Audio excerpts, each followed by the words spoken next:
은혜에 나오실 말씀은 신약성경 에베소서 3장 7절에서 13절 말씀입니다. 에베소서 3장 7절에서 13절 말씀을 우리 다 함께 합독하시겠습니다. 시작. 이 복음을 위하여 그의 능력이 역사하시는 대로 내게 주신 하나님의 은혜의 선물을 따라 내가 일꾼이 되었노라. 모든 성도 중에 지극히 작은 자보다 더 작은 나에게 이 은혜를 주신 것은 측량할 수 없는 그리스도의 풍성함을 이방인에게 전하게 하시고 영원부터 만물을 창조하신 하나님 속에 감추어졌던 비밀의 경륜이 어떠한 것을 드러내게 하려 하심이라. 이는 이제 교회로 말미암아 하늘에 있는 통치자들과 권세들에게 하나님의 각종 지혜를 알게 하려 하심이니 곧 영원부터 우리 주 그리스도 예수 안에서 예정하신 뜻대로 하신 것이라. 우리가 그의 안에서 그를 믿음으로 말미암아 담대함과 확신을 가지고 하나님께 나아감을 얻느니라. 그러므로 너희에게 구하노니 너희를 위한 나의 여러 환난에 대하여 낙심하지 말라. 이는 너희의 영광이니라. 아멘. 오늘은 교회는 하나님의 지혜를 드러내는 무대다라는 제목으로 이 시간 함께 은혜를 나누겠습니다. 찬양과 예배로 8월의 첫 주일을 열어가신 여러분을 진심으로 환영하며 축복합니다. 무더위 속에서도 우리의 영혼은 성령의 시원한 생수로 충만할 줄 믿습니다. 오늘 이 예배가 우리의 믿음을 새롭게 하고 주님의 능력을 경험하는 복된 시간이 될 줄 믿습니다. 아멘. 자, 오늘 본문은 사도 바울이 자신에게 주어진 사명의 복음을 은혜라고 부르며 감격하는 장면입니다. 그는 고난 중에서도 그 사명이 얼마나 영광스러운지 성도들에게 낙심하지 말아라, 걱정하지 말라라고 당부를 하고 있습니다. 오늘 말씀 가운데에 저와 여러분에게 주시는 성령님의 음성을 듣기를 원합니다. 첫 번째로 복음의 일꾼으로 부르심을 받는 것은 오직 하나님의 은혜라는 것입니다. 사랑하는 성도 여러분, 저와 여러분이 하나님의 성도가 되고 하나님 나라를 위한 일꾼이 된 것은 오직 하나님의 은혜인 줄 믿습니다. 에베소서 3장 7절 우리 다 함께 합독하겠습니다. 이 복음을 위하여 그의 능력이 역사하시는 대로 내게 주신 하나님의 은혜의 선물을 따라 내가 일꾼이 되었노라. 아멘.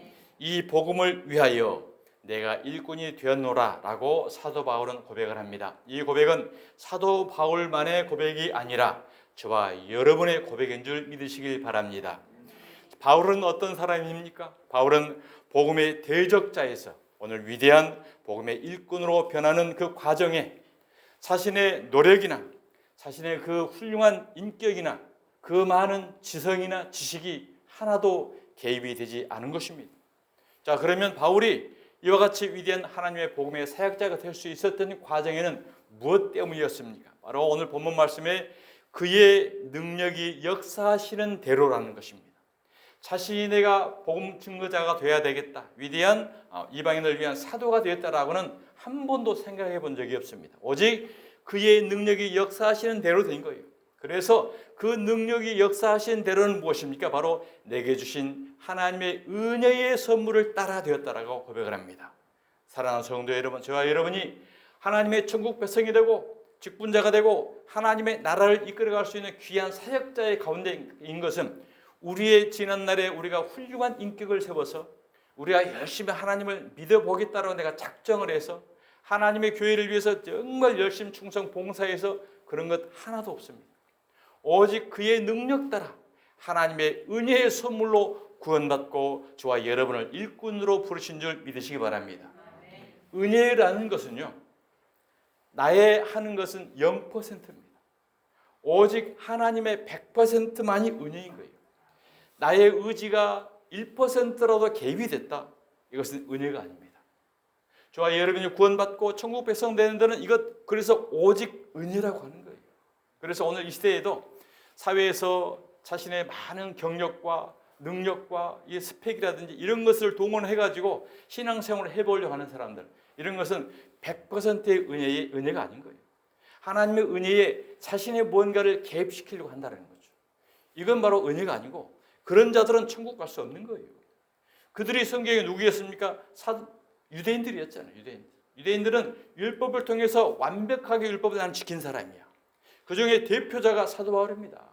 나는 율법으로는 흠이 없을 정도로 완벽하게 지킨 자라고 자부했었거든요. 그런데 율법에 흠이 없을 정도로 완벽하게 하나님을 제일 잘 믿었다라고 자부했던 그가 예수를 죽인 데 앞장섰고 스데반을 죽인 데 앞장섰고 지옥 자식이라는 것을 예수님을 통해서 낱낱이 드러내게 된 것입니다. 사랑하는 성도 여러분, 저와 여러분은 허물과 죄로 죽었던 자였습니다. 우리는 이미 죽었기 때문에 하나님의 백성 되어야지, 내가 복음을 위해서 교회를 선망과 충성히 열심히 해야지, 이런 게 우리는 근본적으로 없었어요. 하나님의 성령을 주시고 믿음을 주시고 은혜를 주셔서 오늘 이 자리에 앉고 구원받고 천국 백성 되게 된 줄 믿으시길 바랍니다. 사도 바울이 되기 이전에 그가 어떤 사람이었습니까? 그는 스데반의 순교에 앞장섰던 사람입니다. 스데반은 예루살렘 교회의 7 집사 중에 한 사람이었는데 성령과 지혜, 은혜와 능력이 충만했던 자로서 말씀을 전하고 그 유대인들의 율법 의식, 자기들이 율법을 통해서 하나님을 잘 섬긴다라고 자부했던 은혜에 자기들의 역사를 개입을 하려고 했던 그런 부분들을 충고한 거예요. 스데반이. 그게 아니다. 너희들이 했던 그걸로는 구원받지 못해. 오직 하나님의 은혜를 받아야지. 하나님의 믿음으로 우리가 신앙 받는 거지. 너희들 율법 잘 지키고 신앙 잘 지키고 하나의 교회를 세우고 열심히 했다는 스펙, 이런 경력 가지고는 우리가 구원받는 게 아니야 라고 그들에게 증거를 했어요. 그랬더니 유대인들이 돌을 들어가지고 스데반을 죽이잖아요. 오늘 이 시대도 마찬가지입니다. 저와 여러분, 하나님의 말씀을 통해서 우리의 허물과 죄를 지적받고 증거된 때 이것을 엎드려서 회개하는 게 아니라 오히려 증거하는 자를 죽여버린다는 거죠. 자, 사도행전 7장을 한번 보겠습니다. 자, 그들이 큰 소리를 지르며 귀를 막고 일제히 그에게 달려들어 성 밖으로 내치고 돌로 칠세, 증인들이 옷을 벗어 사울이라 하는 청년의 발 앞에 두니라. 그러니까 모든 유대인들이 와가지고 스데반 집사의 그 복음의 설교를 듣고 받아들이지 못한 거예요. 그랬더니 바로 그들이 모여가지고 스데반 집사 돌을 쳐 죽입니다. 그 현장에 사울이 그들 주동자였다는 거예요. 그들이 옷을 관장을 했다. 옷을 벗어 사울 앞에 놨다는 것은 그들의 좋아, 죽여. 너희들 내가 다 책임질게. 바로 그런 거예요. 그들 살인자들의 주동자 역할을 했던 자가 사울이었대요. 사울이. 사도행전 8장 1절, 사울은 그가 스데반 집사가 죽임당함을 마땅히 여기더라. 이랬던 사도 바울이었어요. 그런데 그가 오늘 위대한 복음자가 됐던 것은 자신의 의지, 자신의 계획이 하나도 개입이 안 됐다는 것을 우리에게 말씀을 합니다.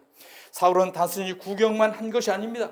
돌을 던지는 자들을 지지하고 그들의 옷을 지키는 등 사실상 지도자급 역할을 한 것입니다. 사울은 이후에도 예수 믿는 자들을 핍박하는 데 적극 앞장섰습니다. 자, 오늘 말씀은 바울이 쓴 건데, 그럼 사울이 누구냐? 사울과 바울은 한 사람, 같은 사람입니다. 사울은 히브리식 이름이고 바울은 이제 로마식 이름입니다. 그렇기 때문에 사울이라는 뜻은 큰 자, 바울이라는 뜻은 작은 자, 겸손한 자.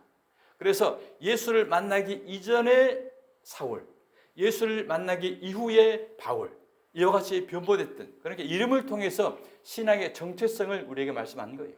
그러니까 저와 여러분이 예수를 믿기 전에 바로 사울이었던 거예요. 내가 잘난 맛에 살았잖아요. 그리고 하나님도 모르고 살았잖아요. 이게 바로 스데반을 죽이는 거고 예수를 죽이는 거고 대적자고 핍박자 사울로 우리가 살아왔던 거예요. 그런데 하나님의 은혜 가운데에 예수를 만나고 나서 우리가 작은 자가 된 거예요. 내가 죄인이었구나. 죄인 중에 내가 괴수였구나. 그래서 겸손한 자가 된 겁니다.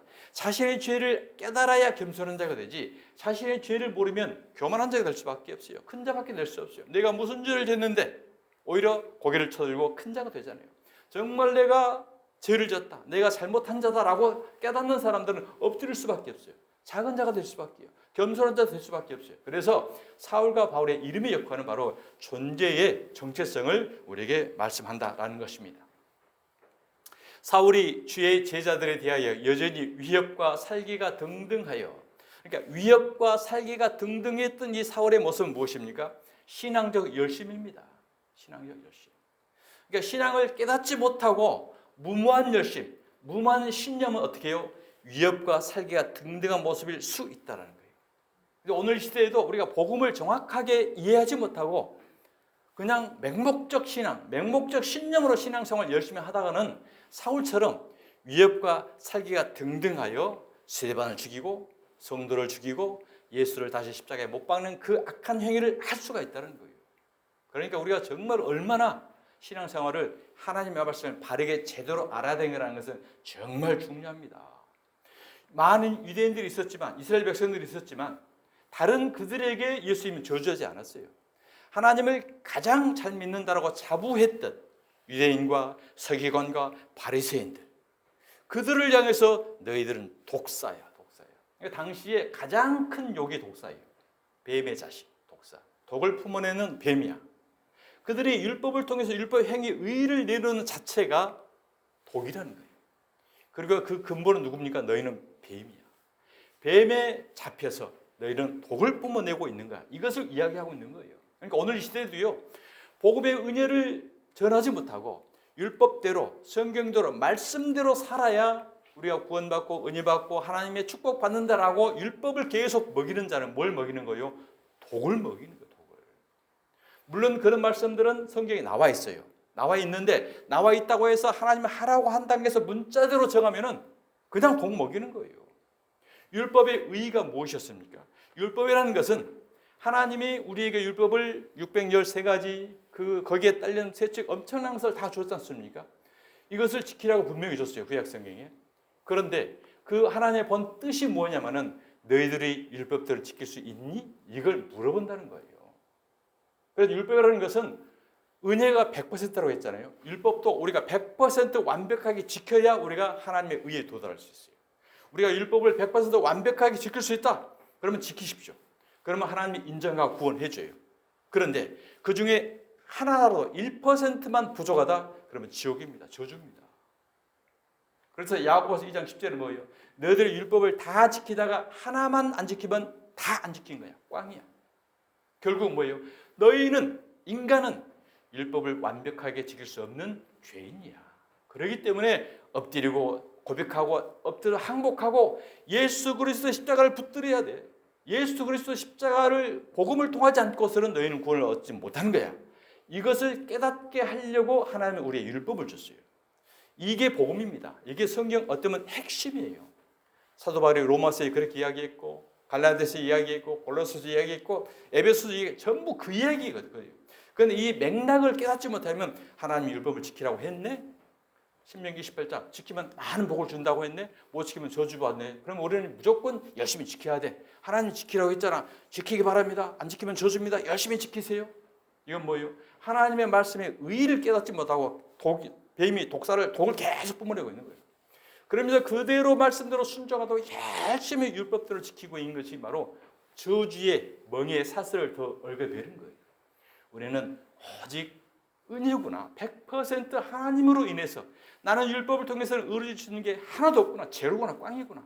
그러니 하나님의 은혜, 예수를 십자가만 붙들어야 되는 하나님이 죄인이다라는 것을 깨닫는 것. 이것이 바로 복음이고 진리고 진리가 우리를 자유케 해주시는 은혜인 줄 믿으시기 바랍니다. 그래서 구약적 모든 행사들은요, 예수 그리스도가 십자가에서 다 이뤘잖아요. 예수님이 다 이뤄놨는데 우리가 또 한다고 그런다? 그럼 이게 뭐예요? 예수님이 이룬 거, 하나님의 계획을 무시하는 거예요. 그게 갈라디아서 2장 20절 아닙니까? 율법의 의로, 율법을 지켜서 우리가 의를 이룬다라고 한다는 것은 하나님의 은혜를 피한 거야. 예수의 십자가를 무시한 거야. 그러니 너희는 독사의 자식, 뱀의 자식, 마귀야. 이걸 이야기하고 있어요. 그러니까 성경, 교회에서 좋은 말이라고, 대사회적 사건이라고, 착하게 살고 바르게 살고 율법들을 잘 지켜달라고 계속 도덕적인 것을 강조하는 것은 복음이 아닙니다. 오히려 우리는 죄인이야. 성경은요, 의인 성경은 바르게 살게 하려고, 이 세상에 바르게 착하게 사는 사람 만들려고 성경 준 게 아니에요. 성경은 우리를 죄인 만드는 거예요. 그러니까 예배 드릴 때마다, 성경 올 때마다 우리는 뭐가 돼요? 죄인 돼야 돼요. 기분 나쁘시죠? 교회만 오면 죄인 되고, 교회만 오면 내가 죽일 놈이 되고, 교회만 오면 말씀만 보면 내가 괴수가 돼야 돼요. 괴수가 돼요. 그래야 예수님 십자가에 같이 붙들려서 우리는 함께 죽고 함께 거듭나는 구원의 축복의 은혜 가운데 있게 된다는 사실을 기억하시기 바랍니다. 이게 성경의 맥락입니다. 이걸 못 깨닫고 세상 가운데서 우리가 본립해야 돼, 열심히 해야 돼, 착한 사람 돼야 돼, 사회적으로 살아야 돼, 율법대로 지켜야 돼, 부모 계속 이 윤리대로 율법대로만 계속 강조를 하다 보면요, 이걸 지키다가 어느 정도까지는 지킬 수 있겠죠. 행위 겉으로는 지킬 수 있겠죠. 우리 마음속으로 진정으로 그게 지켜지나요? 안 되잖아요. 안 되잖아요. 그러니까 예수님이 그 유대인들이 와가지고 예수님 앞에 저는 율법 잘 지켰어요. 이것도 했고요, 저것도 했고 잘 했어요. 그래, 예수님이 잘했다, 정말 너 신앙생활 잘했다 그러나요? 네 마음으로 형제 미워하는 게 살인죄인데, 여자를 음욕 품으면 간음죄인데, 그래도 다 했어. 우리가 지킬 수 없다라는 것을 계속해서 들어간 거예요. 예수님이 그러려고 오셨고, 사도 바울이 그러려고 복음을, 성경 완성을 우리에게 말씀을 했던 겁니다.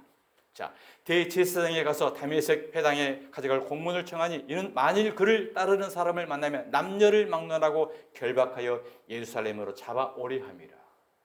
얼마나 살기가 등등하고 열심입니까? 맹신입니까? 신앙이 아니고 신념입니다.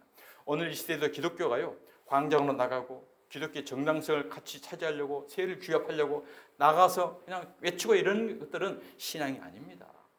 우리의 의를 드러내려고 그러잖아요. 우리의 기득권을 안 뺏기려고 하는 거잖아요. 이것은 바로 율법주의와 똑같은 거예요. 복음주의라고 절대 할 수 없는 거예요.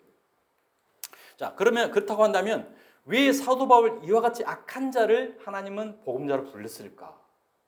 차라리 스데반 집사를 살려서 복음자로 쓰면 우리는 훨씬 낫지 않아요? 얼마나 성령이 충만하고 신실했고, 사도 바울은 이와 같이 악한 자고 예수 믿는 자를 죽인 자였는데, 이것은 바로 하나님께서 참으로 하나님은 의인도 악한 자도 변화시켜 쓰신다라는 것을 우리에게 보여주시는 본보기로 사용하신 겁니다. 스데반 죽이는데 앞장서선 사울조차도 하나님의 손에 붙들리면 복음의 도구가 될 수 있다는 것을 우리에게 본인이 되게 하려고 사도 바울을 통해서, 그래야 사도 바울이 은혜가 100%구나, 이걸 깨닫게 되잖아요. 사도 바울이 예수 믿는 자를 죽인 자였기 때문에 오직 은혜야, 오직 예수야, 오직 하나님이야, 이것을 생명마쳐 증거할 수 있었던 거예요. 사도 바울이 율법을 완벽한 자였잖아요. 그런데 이 과정이 없이 그냥 계속해서 했다고 나면 자기의 율법 완벽한 거, 가말리엘 문화생, 로마의 시민권자, 이게 바로 자신의 스펙이 돼요. 그러면 은혜를 무시하게 되어버린 거죠. 그래서 오직 하나님의 은혜만 우리에게 전달하게 하려고 은혜의 정반대에 섰던, 은혜가 자신의 구원받을 소재의 1%도 개입이 되지 않을 그런 사도 바울을 하나님은 들어서 오늘 이 시대에 저와 여러분에게 복음 증거자로 쓰신 줄 믿습니다. 이 사울은요, 지난날 우리의 모습이에요. 우리의 모습. 그것을 하나님은 우리에게 썼다는 거죠. 자, 디모데전서 1장 16절입니다. 그러나 내가 긍휼을 입은 까닭은, 사도 바울의 고백이에요. 예수 그리스도께서 내게 먼저 일체 오래 참으심을 보이사, 그와 같이 악한 짓을 했는데도 하나님은 참은 거예요. 사도 바울이 그 하는 것을 몰랐을까요? 다 보고요, 많은 성도들을 죽이고요, 많은 성도를 신앙 못 믿게 하고요, 스데반 집사를 앞장서고 이것을 계속 지켜본 겁니다. 하나님의 인내하심, 오래 참으신 거예요. 그 이유는 뭐예요? 주를 믿어 영생 얻는 자들에게 본이 되게 하려 하심이라. 아멘. 그렇습니다. 그러니까 이 유대인들이, 이방인들이 사도 바울 저놈은 어떤 놈인데, 우리가 다 알고 있는데, 그래서 오히려 그를 통해서 이방인에게 복음 증거할 수 있는 통로로 하나님은 사용했던 것입니다. 그는 스데반의 순교를 잊지 않았고, 자신이 스데반을 죽인 데 동조했는데 앞장섰기 때문에 일평생 마음속에 그게 박혔을 거 아니에요. 그렇기 때문에 일평생 순교하며 죽을 때까지 죄인 중에 죄인이 내가 괴수입니다라고 고백하면서 신앙생활을 한 겁니다. 디모데전서 1장 15절, mit보다 모든 사람이 받을 만한 이 말이요, 그리스도 예수께서 죄인을 구원하시려고 세상에 임하셨다 하였도다. 죄인 중에 내가 그리스도니라. 사실은 신앙 경험이잖아요. 간증이잖아요. 스데반 죽이고 성도들 죽이고 예수 믿는 자를 다 때려 죽인 나였는데, 그래서 예수께서 죄인인 나를 구원하시려고 세상에 오셨다. 이 신앙 고백을 하는 거예요. 그래서 나는 죄인 중에 내가 그리스도입니다라고 이와 같이 고백을 하고 있는 것입니다. 나를 능하게 하신 그리스도 예수, 우리에게 주께 내가 감사함은 나를 충성되이 여겨. 사도 바울이 충성될 수밖에 없는 이유가 무엇이었어요? 하나님의 참 대척점이 있었기 때문에, 죄인 중에 괴수라는 것을 깨달았기 때문에 이제 충성할 수밖에 없는 거예요. 하나님이 나를 불러주지 아니했다는, 은혜의 100% 은혜로 나를 불러주지 아니했다고 한다면 예수 믿는 자를 전부 때려 죽이다가 나는 지옥 불구덩이에 들어갈 수밖에 없었겠구나. 이게 깨달은 거예요. 그러니 하나님의 은혜가 얼마나 크고 감격하고 감사하겠어요. 그래서 자신의 모든 삶을 회개하는 마음으로 일평생 하나님의 영광을 돌리는데 충성되게 쓴 것입니다. 내가 전에는 비방자요 박해자요 폭행자였으나 도리어 긍휼을 입은 것은 내가 믿지 아니할 때에 알지 못하고 행하였습니다. 여러분, 알지 못하고 행하였습니다. 맹목적으로 교회 나가면 되지, 하나님 믿습니다, 예수님 믿습니다 한다라고 해서 구원받는 게 아니에요. 영생은 유일하신 참 하나님과 그가 보내신 예수 그리스도를 아는 것이에요. 바르게 아는 거고, 율법과 복음의 관계를 정확하게 아는 것. 그래서 우리는 열심히 배워야 돼요. 교회만 일평생 교회 나왔다고 해서 되는 게 아니에요. 오늘 이 시대에도 율법주의, 신앙주의 하는 게 얼마나 많이 있습니까? 안식교회는 지금도 구약 율법을 그대로 지키고 있죠. 안산홍은 바로 구약 율법 중에 그 유월절도 지키고 있죠. 다른 교회들 마찬가지, 일반 교회들도 마찬가지예요. 구약에 이 율법 조항을 그대로 지키자라고 계속해서 계명을 하고 있잖아요. 교회 안에서도. 아직 복음을 깨닫지 못한 겁니다. 복음의 눈이 감긴 겁니다. 그것은 지키라고 준 게 아니거든요. 지킬 수 없다라는 것을 깨달으라고 준 거지, 그대로 지키라고 하면 어떻게 해요? 바로 우리는 구원 못 받는 거예요. 우리는 정말 다시 한번 진심으로 우리는 깨달아야 되는 겁니다. 사랑하는 성도 여러분, 오늘 우리가 이 귀한 직분을 받아 하나님의 사역자가 된 것은 내가 잘나서 된 것이 아닙니다. 하나님 나라의 일꾼이 된 여러분 뒤에는 보이지 아니하는 하나님의 능력, 하나님의 역사, 하나님의 100% 은혜가 있다는 사실을 믿으시길 바랍니다. 하나님의 땀과 피와 눈물과 통곡이 있었던 거예요. 자, 예수 그리스도께서 십자가에 몸짓고 피 흘리신 이 십자가의 복음의 대가로 저와 여러분이 구원받고 하나님의 천국 백성이 되고 일꾼으로 우리가 이 자리에 앉아있다는 사실을 기억하시길 바랍니다. 스데반 집사는 죽으면서요, 주 예수여 내 영혼을 받으시옵소서 이와 같이 기도합니다. 주 예수여 내 영혼을 받으시옵소서, 이 죄를 그들에게 돌리지 마옵소서. 스데반 집사는 돌리마다 죽으면서까지 이 기도를 하고 주는 거예요. 그래서 그들에게 이 죄를 그들에게 돌리지 마옵소서라는 이 기도 때문에 자신이 죽는 데에 앞장섰던 이 죄를 사도 바울의 하나님이 돌리지 않은 겁니다. 이 기도는 누구의 기도입니까? 예수님의 기도였잖아요. 예수님께서 이 죄를 그들에게 돌리지 마옵소서라는 이 예수님의 기도 때문에 저와 여러분의 죄가 우리에게 돌아오지 않고 예수님이 자신이 십자가에서 받으셨다는 사실을 믿으시길 바랍니다.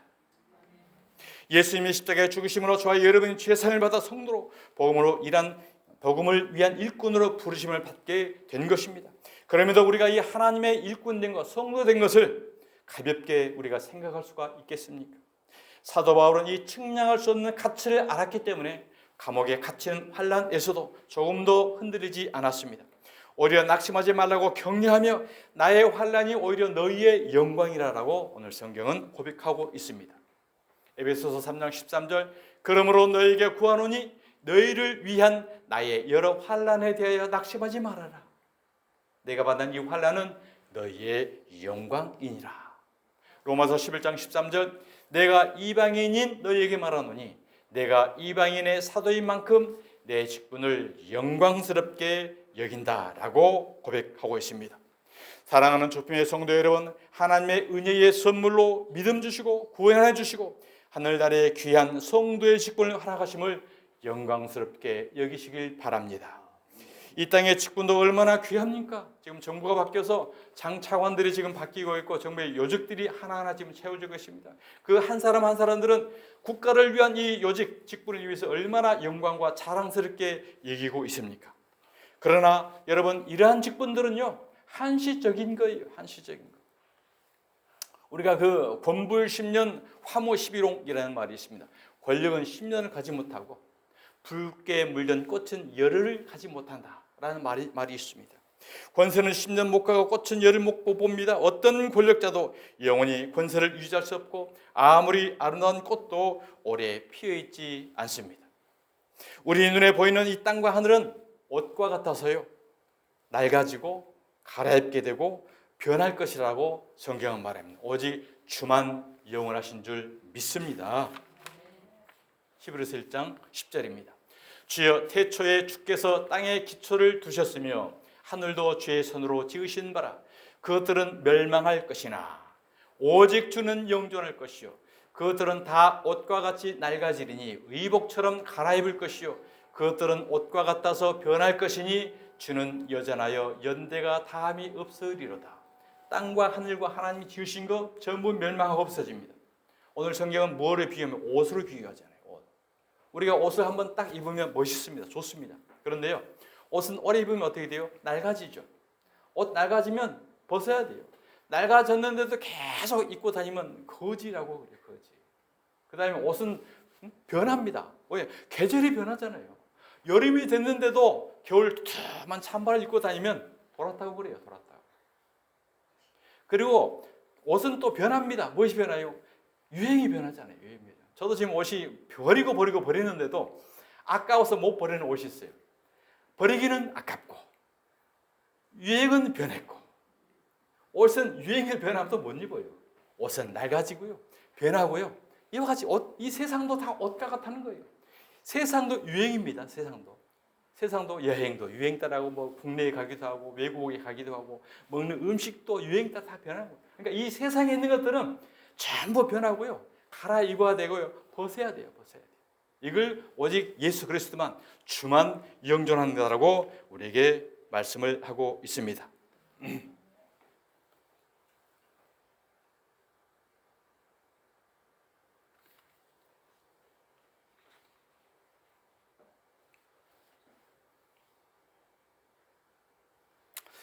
자, 바울은 예수에 대한 비방자였고 박해자였고 폭행자였던 자신이 하나님의 긍휼을 입어 부르심 받았다는 측량할 수 없는 은혜를 깨달았기 때문에 복음은 전하는 직분을 위하여 온 생에 불을 살랐던 것입니다.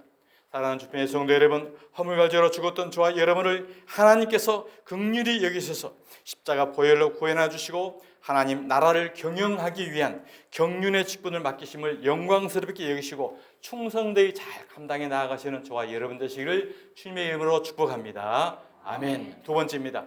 교회가 전할 말씀은 측량할 수 없는 그리스도의 풍성함이라. 에베소서 3장 8절입니다. 모든 성도 중에 지극히 작은 자보다 더 작은 나에게 이 은혜를 주신 것은 측량할 수 없는 그리스도의 풍성함을 이방인에게 전하게 하시고 영원부터 만물을 창조하신 하나님 속에 감춰졌던 비밀의 경륜이 어떠한 것을 드러내게 하려 하심이라. 그러니까 교회에서 설교해야 되고 교회에서 전해야 될 복음이 뭔가라는 것을 이야기하는 거죠. 바로 측량할 수 없는 그리스도의 풍성함이라는 거죠. 한마디로 말하면 복음만 전해야 된다는, 복음만. 교회는 복음만 전해야 되는 거예요.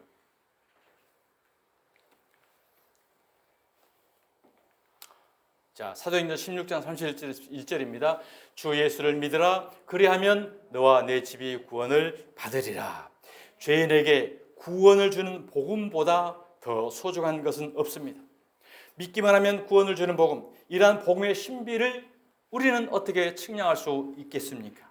우리는 바로 이러한 측량할 수 없는 풍성한 그리스도의 복음을 가장 우선적으로 세상에 전해야 합니다. 구원의 복음만큼 사람을 풍성하게 할 수 있는 것이 없기 때문입니다. 그리스도의 풍성은 퍼주고 퍼줘도 결코 마르지 않는 샘물과 같은 것입니다. 성전 미문에 앉아서 나면서부터 안진뱅이 된 거지가 베드로와 요한 사도를 보고 그 얻기를 구하는 구걸하는 모습이 사도행전에 나옵니다. 사도행전 3장 2절입니다. 나면서 못 걷게 된 이를 사람들이 메고 오니 나면서부터 못 걷게 된 이가 누구십니까? 나면서부터 죄인인 저와 여러분을 말하는 거예요. 그래서 사람들이 메고 왔다. 전도해가지고 교회에 왔다. 이는 성전에 들어가는 사람들에게 구걸하기 위하여 날마다 미문이라는 성전 문에 두는 자라. 이게 바로 우리가 신앙생활 첫 번째 하는 동기입니다. 우리는 성전 미문에 앉아가지고요 구걸하러 온 거예요. 이걸 주세요, 저것도 주세요, 이것도 주시고요, 저것도 주세요. 교회 와서 막 구걸한 거예요. 그러니까 어디서요? 성전 미문에 앉아서. 미문이라는 것은 아름답고 화려한 문입니다. 그러니까 오늘 이 시대로 말하면 크고 화려한 교회, 정말 예배가 공연같이 드리는 예배, 퍼포먼스, 외형적, 형식적. 거기에 지금 앉아서 예배 드린다고 앉아 있는 거예요. 그런데 본질이 뭐예요? 구걸하고 있는 거예요. 구걸하고. 남에서부터 소경, 남에서부터 안진뱅이가. 그러니까 신앙생활을 하지도 못하는 안진뱅이라는 거예요. 안진뱅이. 오늘 이 시대에 기독교인들을 지금 이야기하고 있는 겁니다. 성전 미문에 두른 자라. 그가 베드로와 요한이 성전에 들어가려 함을 보고 구걸하거늘. 베드로가 요한과 더불어 주목하여 이르되 우리를 보라 하니 그가 그들에게 무엇을 얻을까 하여 바라보거늘. 여러분 오늘 혹시 앉아가지고 무엇을 얻을까 하고 지금 저를 바라보고 있지는 않습니까? 저는 여러분에게 먹을 것, 입을 것, 마실 것 그런 거 줄 수 없습니다. 금과 음도 주지 못합니다. 베드로가 이르되 은과 금은 내게 없거니와 내게 있는 이것을 주노니 나사렛 예수 그리스도의 이름으로 걸으라. 이게 바로 그리스도의 풍성한 복음을 주는 거예요. 하고 오른손을 잡아 일으키니, 오른손이라는 것은 의로운 오른손, 복음의 진리를 줬다는 거예요. 복음의 진리로 예수 그리스도로 주니 발과 발목이 곧 힘을 얻고 뛰어서서 걸으며 그들과 함께 성전으로 들어가서 걷기도 하고 뛰기도 하며 하나님을 찬송하니. 이게 바로 진정한 우리의 거듭난 신앙의 우리의 본 모습인 줄 믿습니다. 아직도 여전히 성전 미문에 앉아가지고요 교회에서 목사들에게 하나님의 복의 말씀, 축복의 말씀, 기복의 말씀, 능력의 말씀 이걸 지금 구걸하고 있는 성전 미문에 앉아있는 나면서부터 안진뱅이들인 성도들이 오늘 이 시대에 많다는 거예요. 바로 예수 그리스도의 이름으로 걸어라. 예수 그리스도의 이름만이 저와 여러분을 소생하는 하나님의 은혜가 있게 되는 줄 믿습니다. 그런 자만 걷기도 하고 뛰기도 하고 하나님을 찬송할 수 있게 되는 거예요. 모든 백성이 그 걷는 것과 하나님을 찬송하는 것을 보고 그가 본래 성전 미문에 앉아 구걸하던 사람인 줄 알고 그에게 일어난 일로 인하여 심히 놀랍게 여기며 놀라더라. 여러분 이 사람이 태어나 언제 걸어보았겠습니까? 언제 뛰어보았겠습니까? 하나님의 백성으로 태어났지만 언제 하나님을 찬미해 보았겠습니까? 원망과 불평으로 한평생을 보내지 않겠습니까? 저 사람들은 저렇게 잘 살고 행복하게 사는 도대체 나는 뭐야? 왜 이렇게 나는 돈이 없어? 왜 이렇게 가난해? 일평생 신앙생활 해도 이런 불평과 원망 가운데 이 안진뱅이는 살 수밖에 없었다는 거죠. 그런데 그는 걷고 있습니다. 뛰고 있습니다. 하나님을 찬송하고 있습니다. 세상이 그 무엇으로 이 사람에게 이러한 풍성함을 가져다 줄 수 있었겠습니까? 사랑하는 성도 여러분, 교회가 세상을 향해 줄 수 있는 제일 우선되는 것, 그것은 바로 핵심적인 것, 그것은 바로 그리스도의 풍성함인 줄 믿습니다. 여러분이 그리스도를 전했을 때 그리스도께서 어떤 인생이 되었든지 그 인생을 풍성하게 해 주시는 것입니다. 우리는 어떤 가정, 어떤 사람이 어떤 문제 있는지 하나도 모릅니다. 그러나 우리가 복음 예수 그리스도만을 증거해 줄 때 예수님이 저와 여러분의 형편과 사정을 다 알고 있다는 사실을 기억하시기 바랍니다. 저와 여러분이 어떤 모습으로 왔든지 하나님을 기쁘게 하고 하나님 앞에 복음의 성도된 모습으로 바르게 서기만 하면 하나님의 저와 여러분의 모든 삶을 다 책임지시는 거예요. 자, 시편 37편 4절 시작. 또 여호와를 기뻐하라. 그가 내 마음의 소원을 내게 이루어 주시리로다. 아멘. 우리의 본질이 무엇입니까? 사람이 제일 되는 목적이 무엇이에요? 하나님을 영원하게 하고 영원토록 그를 찬송하는 겁니다. 하나님을 기쁘시게 하는 것, 이게 우리의 성도의 목적인 거예요. 그러면 그가 내 마음의 소원을 내게 이루어 주시리라. 우리의 마음의 소원이 무엇이었습니까? 부자 되기가 건강하는 것, 돈이 좀 생기는, 이게 우리의 마음이잖아요. 그런데 하나님을 기쁘시게 하다 보면 우리의 근본적 마음이 하나님의 소원으로 우리의 소원도 바꿔주셔요. 본질적으로 바꿔주십니다. 그래서 우리가 원하는 것도 하나님의 마음이 원하는 게 된 거고, 하나님이 원하는 것이 내 마음이 원하는 게 되고, 이게 하나가 될 때 우리는 모든 것을 이룰 수 있는 하나님의 천국 백성이 되게 된다는 것입니다. 하나님을 진정으로 기뻐하면 그분의 뜻이 곧 나의 소원이 되는 것입니다. 요한복음 6장 35절 예수님의 말씀입니다. 예수께서 이르시되 내가 곧 생명의 떡이요 내게 오는 자는 결코 지르지 아니할 터이요 나를 믿는 자는 영원히 목마르지 아니하리라. 아멘. 세 번째입니다. 자, 교회는 하나님의 지혜와 계시를 드러내는 통로다라는 거예요. 에베소 3장 10절입니다. 이는 이제 교회로 말미암아 하늘에 있는 통치자들과 권세들에게 하나님의 각종 지혜를 알게 하려 하심이니 곧 영원부터 우리 주 그리스도 예수 안에서 예정하신 뜻대로 하신 것이라. 교회로 말미암아.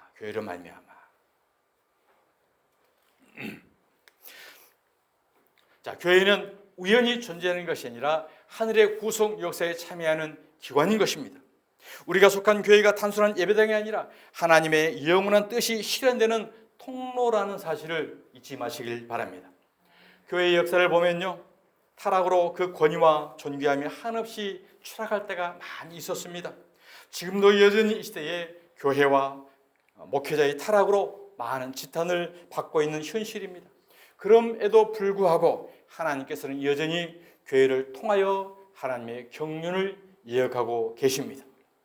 두 번째, 우리의 삶은 하늘 존재들 앞에서도 하나님의 지혜를 드러낸다는 거예요. 오늘 본문에 하늘에 있는 통치자들과 권세들에게 하나님의 각종 지혜를 알게 하려 하십니다라는 거예요. 그러니까 저와 여러분이 신앙생활하고 우리가 믿음으로 살아가는 이 모든 것들은 사람도 보지만 하늘에 있는 통치자와 권세들에게도 깨닫게 한다는 거예요. 이게 뭐예요? 이거 하늘에 있는 통치자와 권세 천사인 거거든요. 와, 김호성이가 저렇게 죄인이고 예수를 죽이고 박해자와 핍박자였는데 예수 믿고 하나님의 복음의 은혜로 하나님 지혜의 은혜로 천국 백성이 되네. 신기하네. 이렇게 천사들을 깨닫는다. 왜? 천사들은 거룩한 존재이기 때문에 죄를 모르잖아요. 그들은 거듭날 모르잖아요. 그들도 저와 여러분의 모습을 보고 하나님의 경륜, 하늘의 지혜를 깨닫게 된다는 사실이요. 그러니 저와 여러분이 얼마나 위대한 존재입니까? 하늘 천사들도 하늘에 있는 존재들도 우리들 보고 깨닫고 감동하게 된다는 사실인 것입니다. 자, 우리는 세계 곧 천사와 사람들에게 구경거리가 되었느라. 우리는 사람들에게 구경거리, 이것은 이해가 돼요. 천사들도 저와 여러분을 보고 지금 보고 있다는 거예요. 그리고 막 신앙생활 열심히 하고 사는 건 박수치고 환호하고 죄인이 하나가 돌아오잖아요. 그러면 천사들 세계에서 지금 난리가 나서 축제가 일어났어요. 저와 여러분이 와서 예배드리는 거, 복음 가운데 있는 거, 우리가 무덤덤하게 앉아있는 것 같지만 하늘에 가서 이야, 저도 왔네, 쟤도 왔네, 쟤도 왔네. 제가 옛날에 이렇게 살았는데 예수 믿는 천국 백성들 하고 지금 천국 잔치가 벌어진 거예요. 그걸 우리를 보고 지금 구경하고 있다는 거예요. 누가요? 천사들. 히브리서 1장 14절 시작. 모든 천사들은 섬기는 영으로서 구원받을 상속자들을 위하여 섬기라고 보내심이 아니냐. 사랑하는 여러분, 천사들은 영적 존재이기 때문에 눈에 보이지 않습니다. 그러나 하나님의 백성인 저와 여러분을 섬기기 위해서 늘 우리 가운데 있다는 사실을 기억하시기 바랍니다. 어떤 위경이 있을 때요, 어떤 급박한 상황이 있을 때요, 때로는 우리가 큰일 날 뻔했네 라는 우리가 고백을 하죠. 그때 천사들이 지키고 있는 거예요. 이게 늘 삶 가운데 천사가 나를 보고 있고 천사가 나를 지키고 있고, 그러면 우리의 삶 자체가 바른 삶을 살 수밖에 없잖아요. 우리가 CCTV가 우리를 보고 있어도 거기에 입안 안 들리고 속도를 조심조심 줄이고 CCTV가 없으면 또 밟잖아요. 천사가 늘 우리를 보고 있고 천사가 늘 우리를 동행하고 있다고 한다면 하나님께 고백하고 하나님께 기도하잖아요. 그러면 야, 천사가 김호성이가 지금 나에게 이와 같이 기도한다. 너 빨리 가서 도와줘라. 늘 천사들은 저와 여러분을 돕기 위해서 대기하고 있다는 사실을, 비서로 있다는 사실을 기억하시기 바랍니다. 행복하시죠? 든든하시죠? 자, 그렇기 때문에 우리는 하나님 앞에 담대히 나갈 수 있는 겁니다. 에베소 3장 12절 우리가 그 안에서 그를 믿음으로 말미암아 담대함과 확신을 가지고 하나님께 나아감을 얻느니라. 아멘. 그렇습니다. 담대함과 확신은 그리스도 안에 있는 자들의 특권입니다. 바울은 감옥에 있지만 사명을 고난보다 더 크고 영광스럽게 여깁니다. 그래서 너희가 낙심하지 말라라고 말합니다. 상황이 어렵고 세상이 흔들릴지라도 복음을 위한 사명은 결코 흔들리지 않는 가치입니다. 어떠한 두려움도 예수 안에 있을 때 우리는 두려움이 없게 되는 줄 믿으시기 바랍니다. 우리는 하나님의 보좌 앞에 확신 있게 나갈 수 있는 자격을 예수 안에서 예수로부터 부여받는다는 사실을 믿으시기 바랍니다. 여러분, 이제 말씀을 마치겠습니다. 교회는 하나님의 지혜를 드러내는 영적 무대입니다. 우리 각 사람은 그 지혜를 삶으로 나타내는 증인이며 예수 그리스도를 통해서 담대하게 하나님께 나아갈 수 있는 은혜의 사람인 줄 믿습니다. 어느 연극 배우가 무대 뒤에서 무대에 올라가려 하는 한 배우에게 이와 같이 말을 합니다. 너는 네가 지금 맡은 배역은 아주 작은 배역이지만 네 그 작은 배역의 네 장면을 통해서 오늘 연극은 완성되는 거야. 교회는 저와 여러분의 그 작은 충성 봉사를 통해서 하늘나라가 완성된다는 사실을 기억하시길 바랍니다. 기도하겠습니다. 하나님 아버지 감사합니다. 복음의 일꾼으로 삼아주신 은혜를 감사를 드립니다. 나의 작은 배역을 통하여 하늘의 비밀을 드러내게 하여 주시옵소서. 사명은 크고 작음이 아니라 주님께 받은 은혜임을 믿습니다. 낙심하지 않고 오히려 담대히 복음을 위해 살아가게 하옵소서. 주품의 교회를 통하여 하나님의 지혜와 영광이 드러나게 하옵소서. 예수 그리스도의 이름으로 기도드리옵나이다. 아멘. 아멘.